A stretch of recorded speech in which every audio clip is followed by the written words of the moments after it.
kita tahu kemasan jar adalah kemasan rigid yang biasanya digunakan untuk produk-produk yang setengah cair sampai solid seperti krim, gel, lem, dan lain-lain.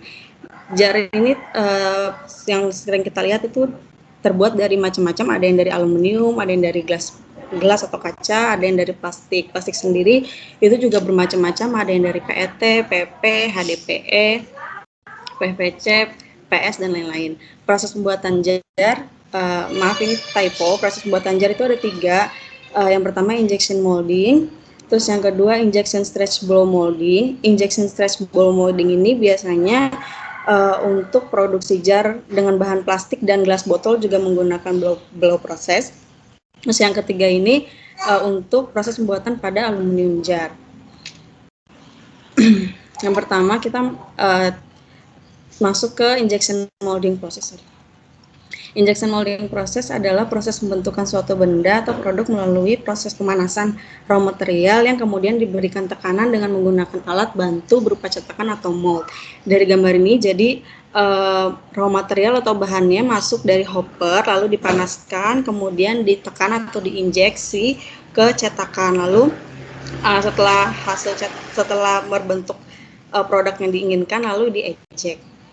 Salah satu contoh produk produk Mendem yang menggunakan jar dengan proses injection molding yaitu Gatsby Styling Pomade. Kita lihat video prosesnya.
Jadi bahannya dipanaskan, dilelehkan terlebih dahulu.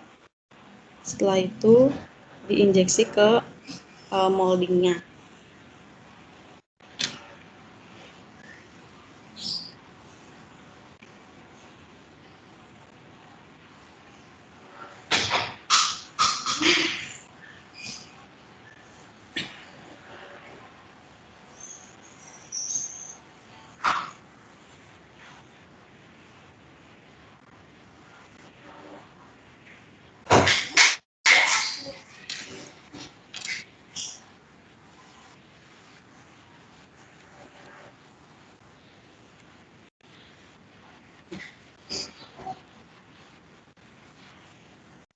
Kurang lebih gambarannya seperti itu. Kita lanjut ke injection stretch blow process. Proses injection blow molding ini merupakan gabungan antara proses injection dan blow, di mana pada proses awal material plastik akan dilelehkan untuk membentuk preform, dan dengan proses injection kemudian preform yang telah dicetak kemudian akan masuk ke mold blow untuk membentuk bagian body dari produk dengan cara ditiup atau blow. Proses ini biasanya digunakan pada jar dengan bahan plastik dan kaca. Jadi kalau injection stretch blow ini dia ada 2 step. Jadi step yang pertama di mana bahan bakunya kita injection dulu berbentuk preform, lalu dari preform ini kita stretch blow atau blow molding ke produk yang diinginkan. Kurang lebih gambarannya bisa kita lihat di video.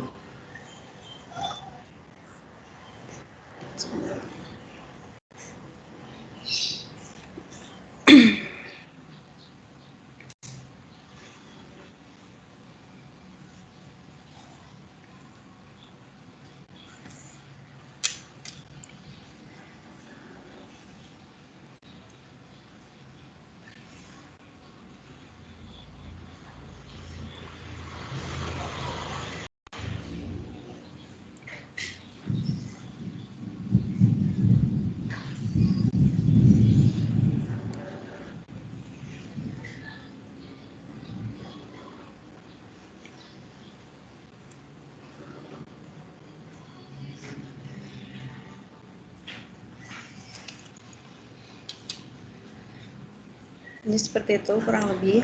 Jadi dia kalau injection blow proses,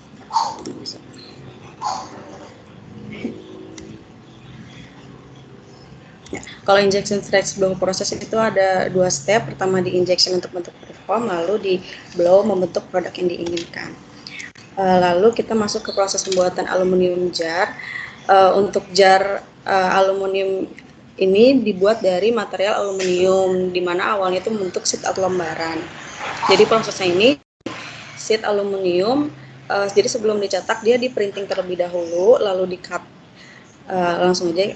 Jadi lembaran sheet aluminium ini di printing lalu dilapisi inner coating, lalu kemudian masuk ke lembaran ini dipotong dari satu lembaran menjadi beberapa lembaran, lalu dibersihkan. Setelah di cutting, lembaran ini menuju ke punching tools. Punching tools ini adalah mesin potong yang menggunakan tenaga hidrolik untuk menekan atau menghentakkan tool punch dengan berbagai bentuk tools sesuai bentuk atau potongan yang diharapkan. Jadi setelah jadi lembarannya ini dipotong sekaligus dicetak menjadi bentuk yang diinginkan.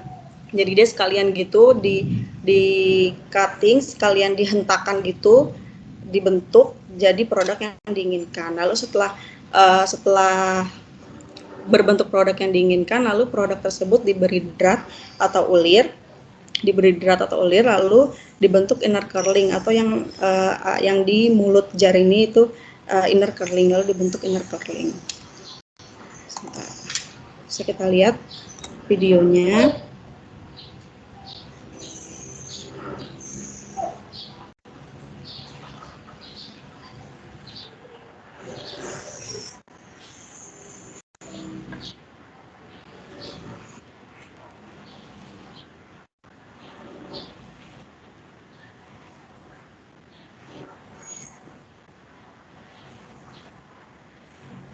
Jadi dari lembaran aluminium itu dicetak terlebih dahulu.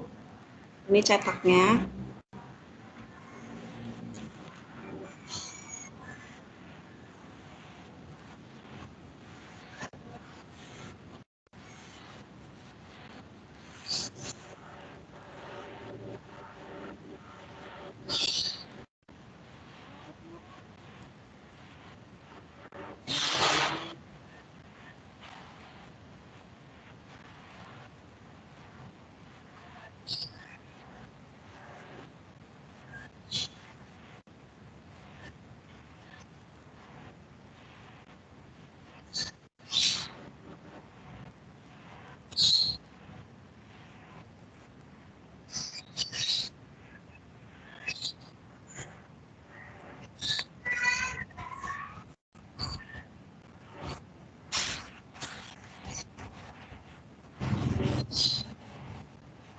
Lalu dari lembaran yang besar di cutting menjadi beberapa lembaran.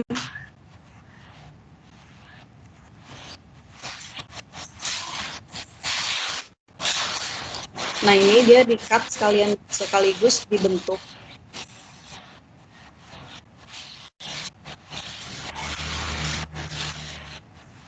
Hasilnya keluar itu sudah berbentuk cap atau jar.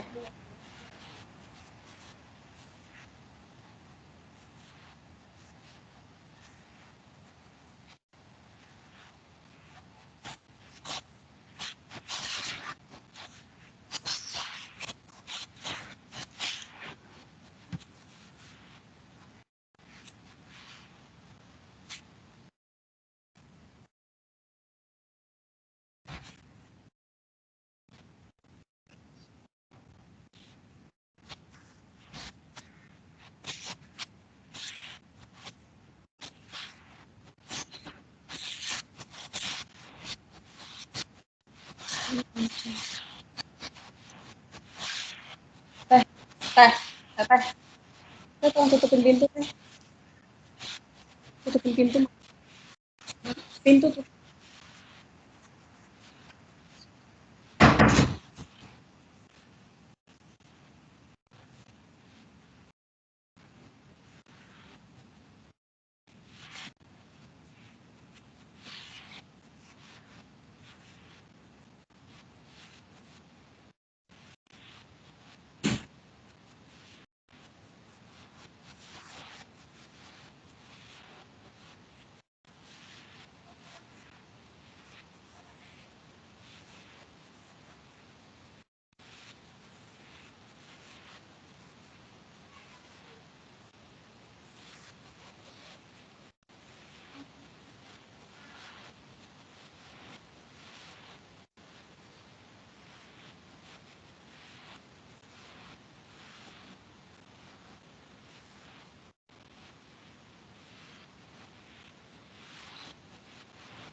Kurang lebih seperti itu gambarannya.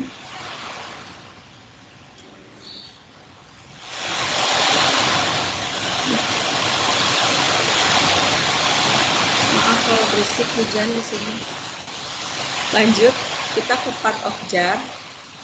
Jadi bagian-bagian dari jar ini ada body dan cap. Body ini adalah wadah dari formula atau body jar. Permukaan jar ini dapat dibuat menjadi matte, glossy, dan defrosted.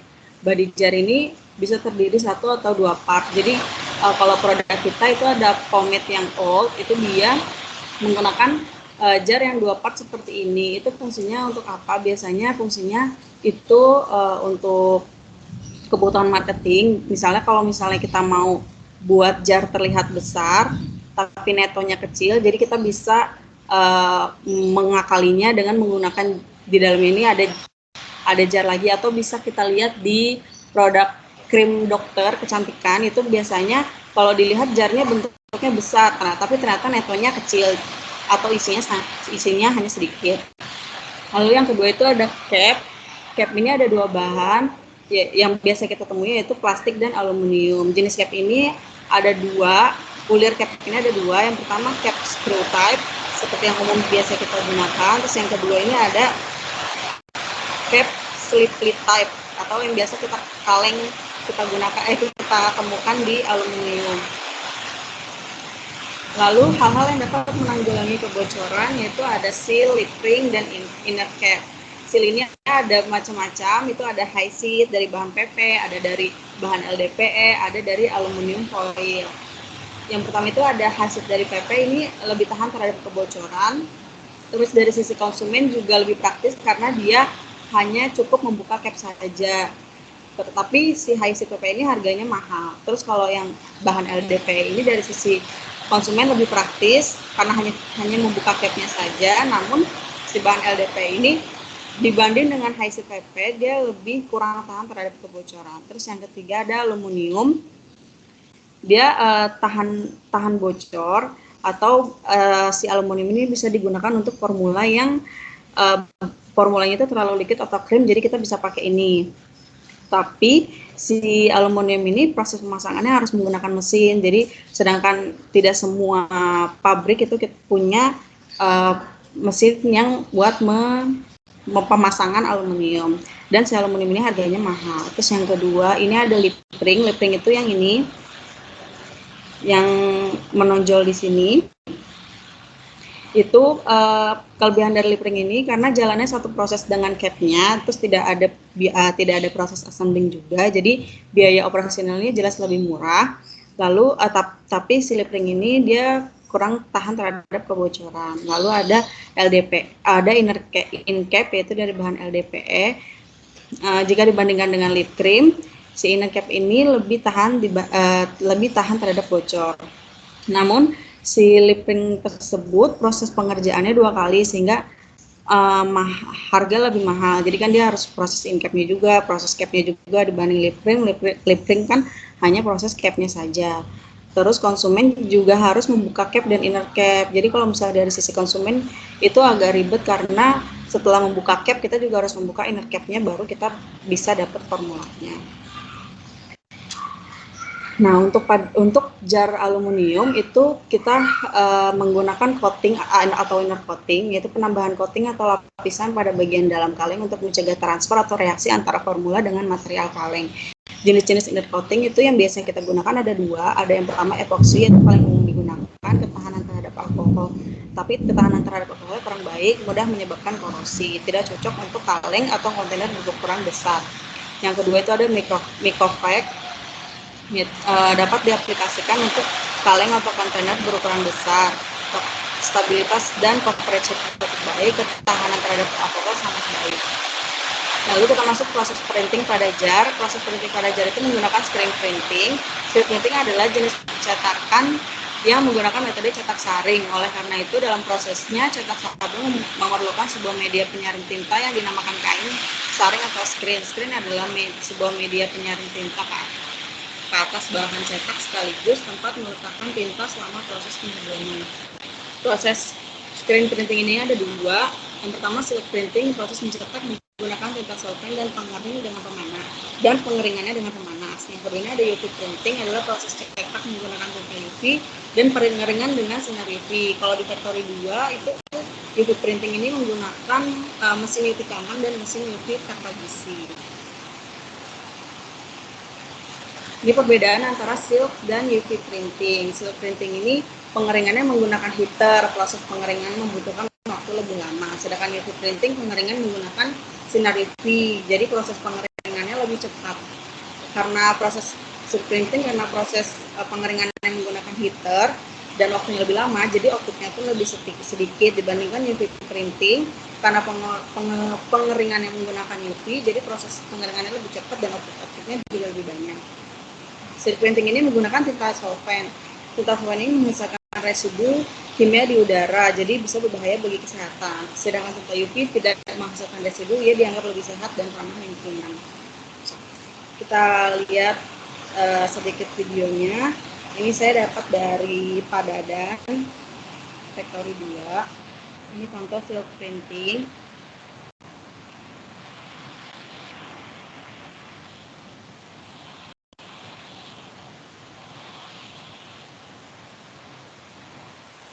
Pemanasnya dengan heater.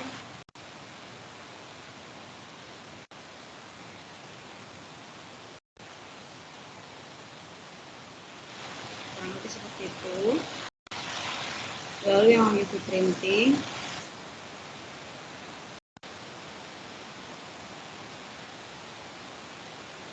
Jadi dia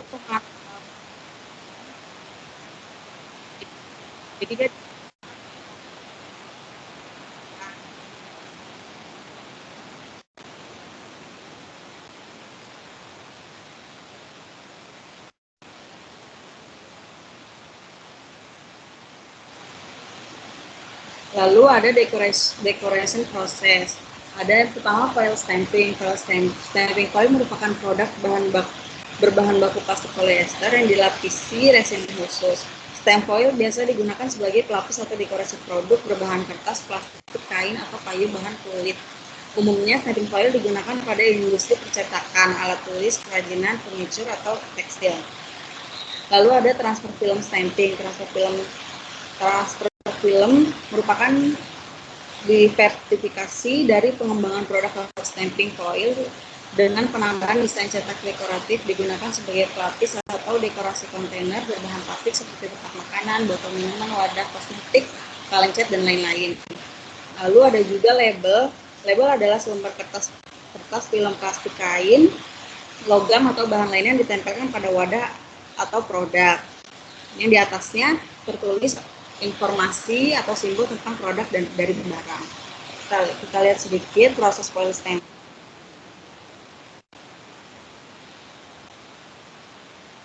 Ini foil stamping pada Ucell Yuri.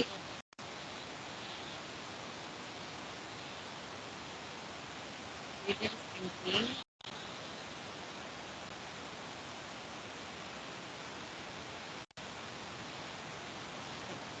Kurang lebih itu.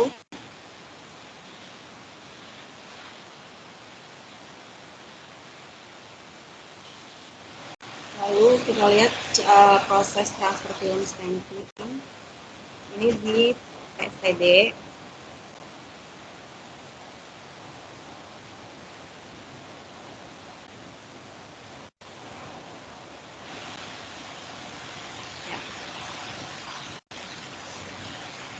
Lalu kita masuk ke jenis-jenis defect yang ada pada jar. Yang pertama itu ada short shot. Short shot adalah suatu kondisi di mana plastik lele yang akan diinjeksi ke dalam cavity tidak mencapai kapasitas yang ideal atau sesuai dengan settingan mesin. Sehingga plastik yang diinjeksikan ke dalam cavity mengeras terlebih dahulu sebelum memenuhi cavity. Ini salah satu contohnya. Yang kiri itu produk defect, yang kanan ini produk normal. Terus yang kedua ada flashing. Flashing adalah jenis minor defect pada material, artinya material masih bisa dikatakan oke, tetapi harus dilakukan pembersihan produk. Jadi ini produk flashingnya seperti ini. Sebenarnya kalau itu kita bisa gunting, produk normalnya harusnya seperti ini.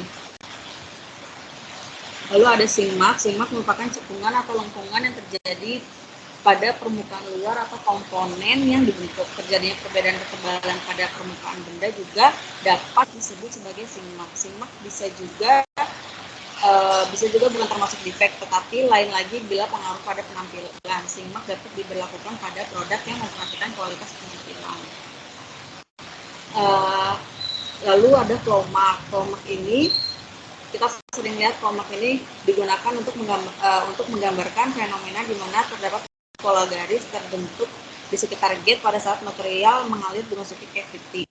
Dalam hal ini plastik yang telah didinginkan, spool dan runner yang selanjutnya didinginkan oleh cavity dan mengisi dalam viskositas tinggi. Akibatnya plastik yang kontak dengan permukaan mold bertekanan dalam kondisi semi padat dan garis-garis tegak lurus menghadap arah aliran material terbentuk pada permukaan produk yang dicetak. Lalu ada color streak. Color streak ini terjadi karena adanya campuran dua atau lebih warna pada suatu produk yang menyebabkan warna produk tersebut menjadi belang. Ini contoh produk yang ada di pack color streak-nya. Nah, ini yang produk normalnya. Lalu ada bubbles. Bubbles ini seperti ada gelembung-gelembung udara yang ada di dalam produk. Si bubbles ini biasa kita temukan pada gelas.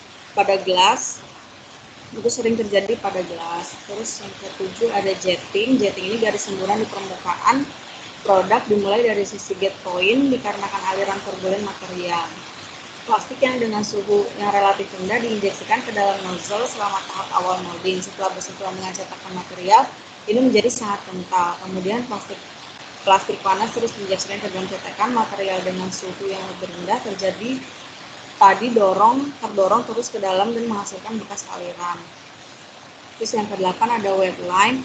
Wet line dikatakan ketika dua atau lebih aliran lelehan depan material yang digambarkan dengan garis P sempit yang bertemu pada kedua ujung aliran lelehan material. Fenomena ini biasanya terjadi pada saat menggunakan sisipan atau multi-point gate. Secara teori tidak dapat dihilangkan, oleh karenanya hanya dapat diminimalisir atau dipindahkan.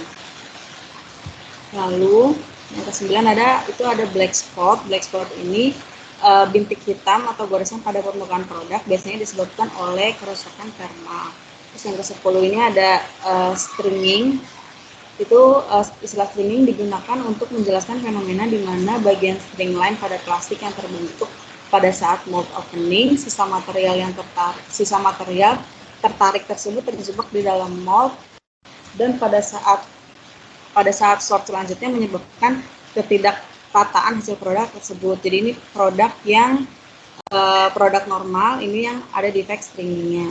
Lalu yang 11 ada warping. Warping atau twisting digunakan untuk menjelaskan bagian produk yang bengkok atau melengkung. Biasanya disebabkan karena ketidakrataan distribusi tekanan pada produk. Jadi ini produk normalnya, ini yang produk warpingnya. Lalu di ke-12 itu ada stretch mark. Stretch mark ini biasanya kita temukan di jar aluminium. Jadi defect stretch mark ini sheet aluminium yang terjadi akibat bendingan. Defect stretch mark ini dapat dilihat secara visual terjadi pada jar aluminium. Jadi dia biasanya ini terjadi pada saat ketika aluminium ini dibentuk, jadi terbentur oleh cetakannya, jadi dapat menimbulkan stretch mark. Terus yang ke-13 ada wrinkling. Kerutan atau wrinkling adalah fenomena yang tidak diinginkan terjadi pada proses cup drawing. Hal ini terjadi pada tepi serta dinding samping dari cup yang tertarik mendalam. Kerutan ini dipengaruhi oleh berbagai faktor seperti sifat mekanik dari lembar aluminium, geometri benda, kondisi kontak termasuk efek pelumasan dan proses kondisi batas. Wrinkling ini terjadi pada jar aluminium. Jadi dia terdapat kerutan-kerutan itu. Nah, terima kasih. Sekian sharing dari saya.